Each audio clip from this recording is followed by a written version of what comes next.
Hello students, आज की class में हम electrician second year workshop calculation and science के मोस्ट इम्पॉर्टेंट एमसीक्यूज़ को डिस्कस करने वाले हैं जो कि आपके सीबीटी एग्ज़ाम में पूछे जाते हैं। एंड फ्रेंड्स, जैसा कि आपको पता होगा डब्ल्यूसीएस से आपके 6 क्वेश्चंस आते हैं आपके एग्ज़ाम में। एंड अगर आप इस वीडियो को शुरू से एंड तक कंप्लीट देख लेते हो तो आप अपने 6 के 6 क्वेश्चंस को सही करके आने वाले हो अपने सीबीटी एग्ज़ाम में। तो इस वीडियो को शुरू से एंड तक ज़रूर देखिएगा। मैंने सारे क्वेश्चंस को बहुत ही बारीकी से एक्सप्लेन किया है जिससे कि आपको सभी क्वेश्चंस अच्छे से समझ में आ गए हैं। तो चलिए दोस्तों, वीडियो शुरू करते हैं। तो पहला हमारा क्वेश्चन कुछ इस तरह से कह रहा है, विकृति की इकाई क्या है ना। विकृति की इकाई क्या होती है? तो ध्यान रखिएगा, विकृति यानी स्ट्रेन, इसकी कोई भी यूनिट नहीं होती है, ये यूनिट लेस होती है ना, no unit. Option number D आपकी राइट आंसर हो जाएगा। समझ में आ गया ना, विकृति की कोई इकाई नहीं होती है। अगर आप इनमें से कोई भी ऑप्शन लगा देंगे तो वो गलत हो जाएगा क्योंकि विकृति की कोई इकाई होती ही नहीं है। तो नो यूनिट यानी ऑप्शन नंबर डी आपका राइट आंसर है। नेक्स्ट आपका क्वेश्चन नंबर 2 आपसे कह रहा है कि लंबाई में परिवर्तन को किस संकेत से दर्शाया जाता है। यानी लंबाई में परिवर्तन हो रहा है ना, तो उसे हम कैसे दर्शाएंगे? तो उसे हम डी एल से दर्शाएंगे, डी एल या फिर डेल एल, है ना। डेल एल भी क्या है, वो भी लंबाई में परिवर्तन को दर्शाता है, लेकिन यहाँ पर डी एल है तो ऑप्शन नंबर बी हमारा करेक्ट आंसर हो जाएगा, डेल डी एल, है ना। इसके बाद नेक्स्ट आपका क्वेश्चन है क्वेश्चन नंबर 3, मशीन इंजीनियर द्वारा किस हैंडबुक का उल्लेख किया जाता है।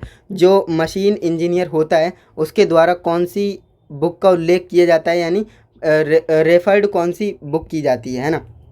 तो वो हमारी होती है मार्क स्टैंडर्ड। कौन सी होती है? मार्क स्टैंडर्ड होती है। ऑप्शन नंबर सी हमारा करेक्ट आंसर हो जाएगा। इसके बाद नेक्स्ट हमारा क्वेश्चन नंबर 4 है, पुस्तिका का नाम क्या है जिसमें विभिन्न दरों का संकेत किया जाता है। यानी कौन सी ऐसी बुक है जिसमें जो है सभी रेट्स डाले जाते हैं, है ना। तो उसे हम क्या कहते हैं? उसे हम प्राइस कैटलॉग कहते हैं। क्या कहते हैं? देखिए, प्राइस बैंक नहीं होगा, प्राइस बंच नहीं होगा, प्राइस टैग नहीं होगा, वो आपका प्राइस कैटलॉग होता है। क्या होता है? प्राइस कैटलॉग यानी मूल्य सूची, है ना। तो ऑप्शन नंबर डी आपका करेक्ट आंसर हो जाएगा। एंड सारे क्वेश्चंस आपको एग्जाम में यहीं से देखने को मिलेंगे। ये सारे क्वेश्चंस प्रीवियस ईयर्स में आए हुए हैं एंड ये सारे के सारे क्वेश्चन रिपीट होते हैं, है ना। नेक्स्ट आपका क्वेश्चन नंबर 5 है, कह रहा है कौन सा प्राधिकरण दरों के अनुसूची को प्रकाशित करता है। ऐसा कौन सा प्राधिकरण है, जो ऐसी कौन सी अथॉरिटी है जो कि सारे रेट्स को पब्लिश एंड शेड्यूल करती है। तो वो हमारा कौन सा है? सरकारी विभाग है ना। व्यक्तिगत नहीं होगा, निगम से संबंधित नहीं होगा, पार्टनरशिप नहीं होगा, वो आपका क्या है? गवर्नमेंट डिपार्टमेंट है, सरकारी विभाग है। ऑप्शन नंबर डी आपका राइट आंसर हो जाएगा। क्लियर है, इसे आप याद रखेंगे। इसके बाद नेक्स्ट हमारा क्वेश्चन नंबर 6 है, मशीन भागों में घर्षण को कम करने के लिए किसका उपयोग किया जाता है। घर्षण क्या होता है? जैसा कि आप जानते हैं, जो मतलब स्पीड का विरोध करता है ना। जो कि जैसे घर्षण क्या हो, घर्षण देखिए ज़रूरी भी है और अगर हद से ज़्यादा हो जाए तो नुकसानदायक भी है ना। तो मशीनों को क्या करता है? अब जैसे साइकिल है ना, साइकिल को चलने में या फिर हमें चलने में कौन मदद करता है? घर्षण मदद करता है। अगर घर्षण नहीं होगा तो हम चल भी नहीं पाएंगे, है ना, जैसा कि आपको पता होगा। तो मशीनी भागों में बोल रहा है कि घर्षण को हमें कम करना है, तो हम किस चीज़ का उपयोग करेंगे? कैरोसिन यानी मिट्टी का तेल? नहीं। पेट्रोल? बिल्कुल नहीं। पानी? बिल्कुल नहीं। हम करेंगे लुब्रिकेंट का यूज़, है ना। लुब्रिकेंट क्या होता है? स्नेहक। स्नेहक से क्या होता है? घर्षण को कम किया जाता है ना। ध्यान रखेंगे। अब ये क्वेश्चन 2-3 तरह से पूछा जाता है ना। आपसे बोलेगा कि घर्षण को कम करने के लिए किसका यूज़ करते हैं? स्नेहक का, है ना। स्नेहक का यूज़ क्यों करते हैं? घर्षण को कम करने के लिए। या फिर स्नेहक का उद्देश्य क्या है? इस तरह से बहुत सारे क्वेश्चन बना देता है। तो याद रखेंगे, जो घर्षण को कम करने के लिए हम स्नेहक का यूज़ करते हैं। तो ऑप्शन नंबर डी हमारा राइट आंसर हो जाएगा। नेक्स्ट हमारा क्वेश्चन है, स्नेहक का उद्देश्य क्या है। देखिए, वही क्वेश्चन आगे जो मैंने अभी आपको बताया था। स्नेहक का यूज़ हम क्यों करते हैं, उसका उद्देश्य क्या है? तो दबाव बढ़ाने के लिए? बिल्कुल नहीं। घर्षण को बढ़ाने के लिए, जबकि घर्षण को कम करता है ना, तो ये तो नहीं होगा। घर्षण को कम करने के लिए? बिल्कुल सही। ऑप्शन नंबर सी हमारा राइट आंसर हो जाएगा, टू रिड्यूस फ्रिक्शन, फ्रिक्शन को कम करने के लिए। अब स्टूडेंट जो फ्रिक्शन और फ्रैक्शन में कंफ्यूज हो जाते हैं। तो देखिए, फ्रिक्शन मतलब घर्षण और फ्रैक्शन, है ना, फ्रैक्शन इस तरह से लिखा जाता है, वो हमारा भिन्न होता है ना। तो यहाँ पर बात कर रहा था कि स्नेहक का यूज़ हम क्यों करते हैं? तो फ्रिक्शन को कम करने के लिए, यानी घर्षण को कम करने के लिए। ऑप्शन नंबर सी हमारा करेक्ट आंसर हो जाएगा। नेक्स्ट हमारा क्वेश्चन नंबर 8 है, 14x + 3y + 25x + 2y, इसका हमें मान बताना है, इसका वैल्यू क्या होगा, है ना। तो बहुत ही सिंपल है, y वालों को एक तरफ कर दीजिए, है ना, और x वालों को एक तरफ कर दीजिए। यानी कि मैं यहाँ पर इसे सॉल्व करके दिखाता हूँ। देखिए यहाँ पर, एक मिनट, देखिए यहाँ पर क्या है, हमारे पास 14x है, तो यहाँ पर मैंने 14x लिख दिया, प्लस यहाँ पर ये वाला 25x को लिख लूँगा, 25x प्लस, अब यहाँ पर मैं ये वाले 3y को लिख लूँगा, 3y प्लस, यहाँ पर मैं 2y को लिख लूँगा, 2y। अब मैंने क्या किया, मैंने y वालों को एक तरफ कर दिया और x वालों को एक तरफ कर दिया। ऐसे मैंने इसलिए किया जोड़ने में आसानी हो, है ना। अब यहाँ पर आप देखेंगे 25 और 14 को हम जब ऐड करेंगे तो कितना आएगा, 39x आ जाएगा, प्लस 3 और 2 को ऐड करेंगे तो 5 हो जाएगा, 5y। तो ये आपका कौन से ऑप्शन में है देख लेते हैं, तो वही आपका राइट आंसर हो जाएगा, 39x plus 5y option number C में है। तो ऑप्शन नंबर सी हमारा करेक्ट आंसर हो जाएगा। बताइए कोई ज़्यादा कठिन मैथ थी इसमें, बिल्कुल भी हलवा मैथ यहाँ पर लगती है। WCS में ये बिल्कुल भी मत समझना कि टफ मैथ आ जाएगी, बिल्कुल आसान मैथमेटिक्स आती है, जैसे कि यहाँ पर आप देख पाते हैं। नेक्स्ट आपका क्वेश्चन नंबर 9 है, कह रहा है कि a की पावर m बटे a की पावर n, इसका क्या सूत्र होता है ना, इसका हम सॉल्व कैसे करते हैं।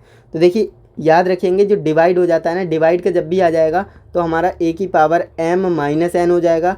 अगर यहाँ पर a की पावर m इंटू a की पावर n होता तो a की पावर m प्लस n हो जाता। क्यों, क्योंकि गुणा में घातें जुड़ती हैं और डिवाइड में घातें क्या होती हैं, माइनस होती हैं। समझ में आया, तो ये रूल आप याद रखेंगे, गुणा में घातें जुड़ती हैं और डिवाइड में घातें माइनस होती हैं, यानी पावर माइनस होती है। तो यहाँ पर डिवाइड का है तो डिवाइड में माइनस होगा, यानी ऑप्शन नंबर बी हमारा राइट आंसर हो जाएगा, a की power m minus n। Clear है, तो ऑप्शन नंबर बी हमारा राइट आंसर हो जाएगा। नेक्स्ट हमारा क्वेश्चन नंबर 10 है, लाभ कैसे व्यक्त करते हैं। जो लाभ होता है ना, प्रॉफिट, उसे आप किस में व्यक्त करते हैं, रुपीज़ में, डॉलर में, परसेंटेज में या फिर एस्टेरिस्क में। तो देखिए ध्यान रखिएगा, हम हमेशा ये कहते हैं ना कि कितने परसेंट का लाभ हुआ, है ना, कितने प्रतिशत का प्रॉफिट हुआ, आपको कितने परसेंट का प्रॉफिट हुआ, तो यानी परसेंट में हम उसे शो करते हैं। तो ऑप्शन नंबर सी हमारा राइट आंसर हो जाएगा, प्रतिशत। क्लियर है, चलिए आगे बढ़ते हैं। नेक्स्ट आपका 11 नंबर क्वेश्चन है, साधारण ब्याज में साल को कैसे दर्शाया जाता है। साधारण ब्याज का आपको फॉर्मूला आता ही होगा, है ना, क्या होता है, साधारण ब्याज बराबर मूलधन गुणे दर गुणे समय बटे 100, है ना, इस तरह से होता है। तो यहाँ पर हमसे क्या पूछ रहा है, साधारण ब्याज में जो साल होती है ना, साल, उसे हम किससे प्रदर्शित करते हैं। तो ध्यान से समझिएगा, पी से हम प्रिंसिपल को व्यक्त करते हैं ना, प्रिंसिपल, और आई से हम इंटरेस्ट यानी दर को प्रदर्शित करते हैं, आर से हम रेट को प्रदर्शित करते हैं, और एन से हम क्या करेंगे, साल को व्यक्त करेंगे, है ना। तो यहाँ पर मैंने आई से आपको इंटरेस्ट बताया, इंटरेस्ट का मतलब ब्याज, है ना, इसे आप करेक्ट कर लीजिएगा। आर से रेट होता है यानी कि दर, ओके। तो यहाँ पर साल बोल रहा था तो साल को हम एन से डिनोट करते हैं, तो ऑप्शन नंबर कौन सा, ऑप्शन नंबर सी आपका करेक्ट आंसर हो जाएगा। क्लियर है। इसके बाद नेक्स्ट आपका क्वेश्चन नंबर 12 है, a माइनस बी का होल स्क्वायर, इसका फॉर्मूला बताइए। अब बताइए, बिल्कुल आसान क्वेश्चन पूछे जा रहे हैं आपसे। a माइनस बी का होल स्क्वायर क्या होता है, A square plus B square minus 2ab, यही तो होता है हमारा a माइनस बी का होल स्क्वायर। तो अभी इसमें क्या किया है, आगे पीछे किया है ना, इन्होंने क्या किया है, a स्क्वायर को पहले लिख दिया, फिर माइनस 2ab को यहाँ पर लिख दिया, फिर प्लस बी स्क्वायर को यहाँ पर लिख दिया। तो ये आपको कहाँ पर दिख रहा है, ये आपको दिख रहा है ऑप्शन नंबर ए में। सो ऑप्शन नंबर ए यहाँ पर राइट आंसर हो जाएगा, है ना। चलिए ऑप्शन नंबर ए यहाँ पर क्या हो जाएगा, राइट आंसर हो जाएगा। चलिए ऑप्शन नंबर ए यहाँ पर राइट आंसर है। नेक्स्ट आपका क्वेश्चन नंबर 13 है। क्वेश्चन नंबर 13 आपसे क्या कह रहा है, एसपी का विस्तारित रूप क्या होता है। एसपी की फुल फॉर्म आपसे पूछी जा रही है ना। यहाँ एसपी की फुल फॉर्म क्या होगी, देखिए, सेलेक्टेड प्राइस नहीं होती है, स्पेशल प्राइस भी नहीं होती है, सुपर प्राइस भी नहीं होती है। एसपी की फुल फॉर्म होती है सेलिंग प्राइस, है ना, एसपी की फुल फॉर्म होती है सेलिंग प्राइस। तो ऑप्शन नंबर सी हमारा राइट आंसर हो जाएगा। नेक्स्ट आपका 14 नंबर क्वेश्चन है, आई किसको निरूपित करता है। आई किसको निरूपित करेगा भाई, इंटरेस्ट को निरूपित करेगा, यानी ब्याज, है ना। ऑप्शन नंबर बी आपका करेक्ट आंसर हो जाएगा, इंटरेस्ट, ओके। नेक्स्ट आपका क्वेश्चन है, कह रहा है प्रिंसिपल को किस तरह से निरूपित करते हैं। प्रिंसिपल को हम पी से निरूपित करते हैं, है ना। तो ऑप्शन नंबर ए हमारा राइट आंसर हो जाएगा। आई से इंटरेस्ट, आर से रेट, एन से साल जो हमारा होता है ना। तो ये आप याद रखेंगे सारी चीज़ें। इसके बाद 16 नंबर क्वेश्चन है, कह रहा है 625 की पावर 0 का मान बताइए। अब 625 यहाँ पर दे रखा है, उसकी पावर 0 कर रखी है। किसी की भी पावर 0 होती है ना, तो उसका आंसर ही 1 होता है ना, उसका आंसर 1 होगा, सिर्फ और सिर्फ 1 होगा, है ना। आप चाहें 1 लाख, 1 करोड़ कितने भी लिख दीजिए, अगर आप उसकी पावर आपने 0 लगा दी तो उसका आंसर 1 हो जाएगा, है ना। तो इसे आप याद रखेंगे।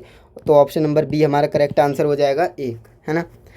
हाँ, अगर यहाँ पर 625 की पावर 1 होता तो इसका आंसर 625 ही हो जाता, है ना, जो कि यहाँ पर 625 दिया होता है ना।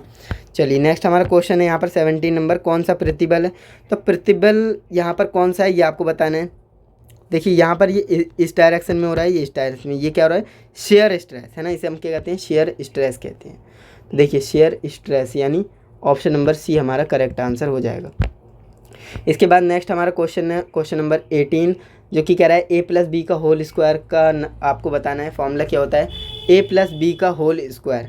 तो देखिए ए प्लस बी का होल स्क्वायर क्या होता है, सिंपल सा फॉर्मूला है A square plus B square plus 2ab, है ना। तो ये कहाँ पर दे रखा है, ऑप्शन नंबर ए में है, तो ऑप्शन नंबर ए आपका क्या हो जाएगा, करेक्ट आंसर हो जाएगा, है ना। तो इस तरह से आपने देखा आज की इस वीडियो में मैंने आपको 18 क्वेश्चंस को कराया है जो कि WCS से रहने वाले हैं, एंड ये काफ़ी हैं, इतने क्वेश्चंस है ना। अगर आप इन क्वेश्चंस को तैयार कर लेते हैं तो आपको 6 क्वेश्चंस यहीं से देखने को मिल जाएंगे आपके CBT एग्ज़ाम में। टेंशन बिल्कुल भी नहीं लेना है क्योंकि काफ़ी आसान क्वेश्चंस पूछे जाते हैं आपके एग्ज़ाम में। Visit Telegram channel for download PDF। इस PDF को डाउनलोड करने के लिए आपको टेलीग्राम चैनल विजिट करना होगा। टेलीग्राम पर जाइए, RV ट्यूशन क्लासेस सर्च करिए, वहाँ पर आपको PDF मिल जाएगी। वहाँ से आप PDF को फ्री में डाउनलोड कर सकते हैं एंड अपनी पढ़ाई कर सकते हैं। एंड इसी तरह से मैंने जो है ED के भी सारे क्वेश्चंस को कराया है, उसकी PDF भी अपलोड की है, तो उसे भी आप डाउनलोड कर सकते हैं एंड यूट्यूब से लेक्चर देख सकते हैं। मैंने आपको ED के भी, है ना, 18 क्वेश्चंस कराए और WCS के भी 18 क्वेश्चंस कराए। इतने क्वेश्चंस अगर आप कर लेते हो, अच्छे से तैयार कर लेते हो, तो आपके 6 क्वेश्चंस यानी 12 क्वेश्चन यानी 24 मार्क्स फिक्स हो रहे हैं, बिल्कुल, है ना। 24 मार्क्स बिल्कुल फिक्स हो जाएंगे, टेंशन बिल्कुल भी नहीं लेना है, बहुत ही आसान पेपर आता है ना। तो उम्मीद करता हूँ आपको वीडियो ज़रूर पसंद आई होगी। वीडियो पसंद आई है तो वीडियो को लाइक ज़रूर करें, चैनल पर नए हैं तो सब्सक्राइब कर लें, जिससे कि आने वाली वीडियोज़ की नोटिफिकेशन आपको मिल पाए टाइम टू टाइम। एंड अगर आप चैनल से जुड़ना चाहते तो सब्सक्राइब कर लेना, अपने दोस्तों के साथ भी शेयर कर लेना वीडियो को, जिससे कि वो भी इस वीडियो को देख करके अपनी तैयारी कर पाएँ। एंड कोई डाउट हो तो कमेंट ज़रूर करिए, मैं सारे कमेंट्स को पढ़ता हूँ। बाकी हम मिलते हैं नेक्स्ट इंटरेस्टिंग इन्फॉर्मेटिव वीडियो के साथ, तब तक के लिए जय हिंद, वंदे मातरम।